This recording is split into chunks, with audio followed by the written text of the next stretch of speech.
Hey everyone, in this video I'm going to recap my year that was 2022. Rather than have you look at my ugly mug for the whole video, I thought I'll just show you some images taken along my trip. All the images shown in this video were taken on my iPhone and unedited, so not a true reflection of my photography. Remember to follow my socials, Instagram and Facebook, and you can even find me on LinkedIn if you want to get more regular updates of my images and travels. Let's get stuck in.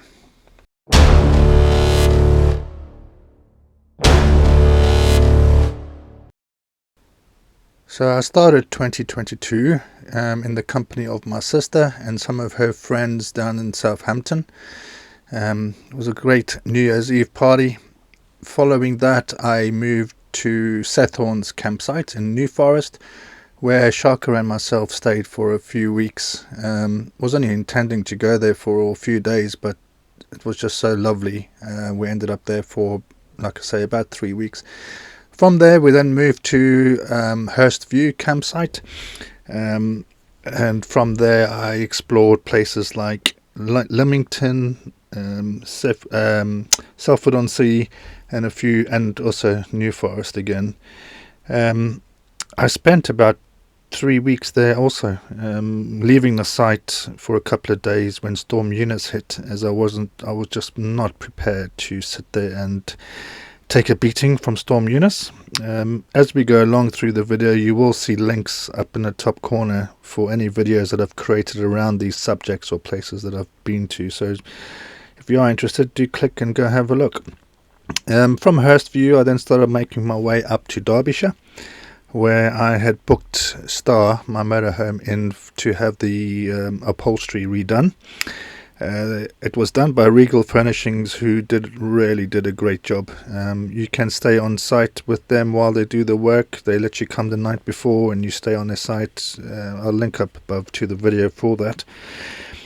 From there, while I was in Derbyshire, I then booked into a small little CL site, Park Farm, and went and explored the local area by bicycle, including the Hermitage, where a monk lived for a couple of decades. Again, I will link to the video for that, and a few other sites of interest around the area. I then headed towards Preston, because I had decided at this stage that I actually wanted to get a motorcycle. Whilst the bicycle was great, it was limiting into how much I could actually see and do in my time in a specific area. So I had booked my tow bar fitting with a chap in Preston. So whilst with him, after the tow bar was fitted, I then purchased an easy lifted trailer. And then finally the motorcycle itself, a Kawasaki KLE 500.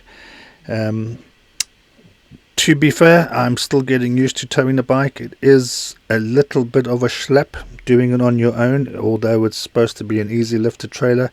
But again, I'll link to the video for that and you can have a look for yourself. From there, I then entered into Wales, where I did, through March and April, I pretty much did a coastal tour of Wales. First stop was in Chester, and then I moved to Denbigh, again just a little small CL site there in Denbigh. From there, I used the bike to go and explore Denbigh Castle, Denbigh itself. I also went to see Flint Castle,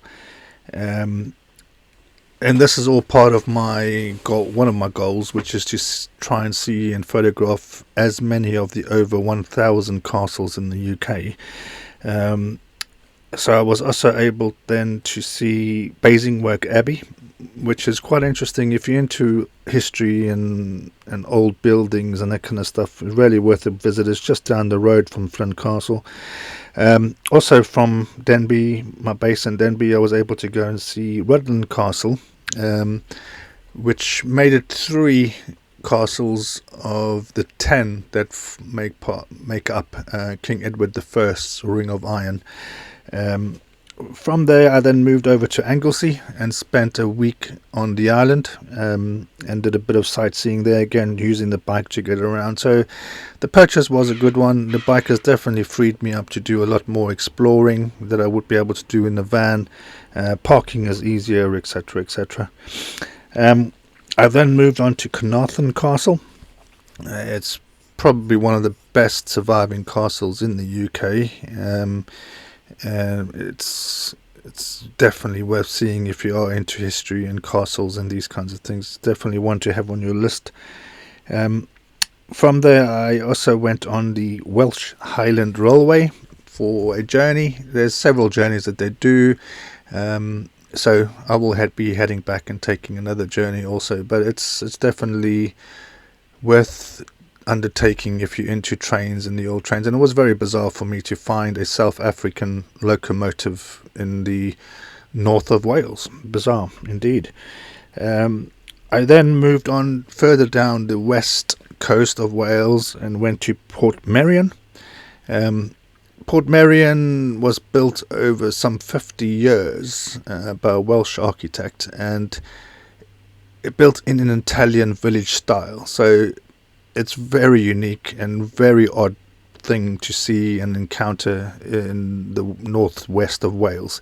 Again, if you're visiting northwest Wales, definitely have this on your list of places to see. It's a great day out for a family, and I will be posting a video down the road from my visit.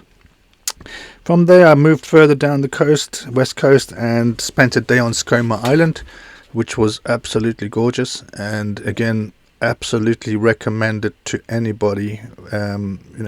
If you're a photographer into wildlife, you will have a fantastic time. If you're a family, you will have a great time there. There's just an abundance of animals on the island. I then started in May. I then started a contract for a camping and caravanning club, working on a site in Slapton in Devon. So I spent about 4.5 months over the summer period working there. It gave me an opportunity to kind of explore the area by bike on my days off. So I did go and see things like Dartmouth. Spent some time went and visited Paynton Zoo. I'm not normally a fan of zoos. I will go if there are conservational zoos and that kind of thing, because I understand in this day and age we do need conservation of certain species. Also went and visited the town or village of Totnes, which is full of character, let's put it that way.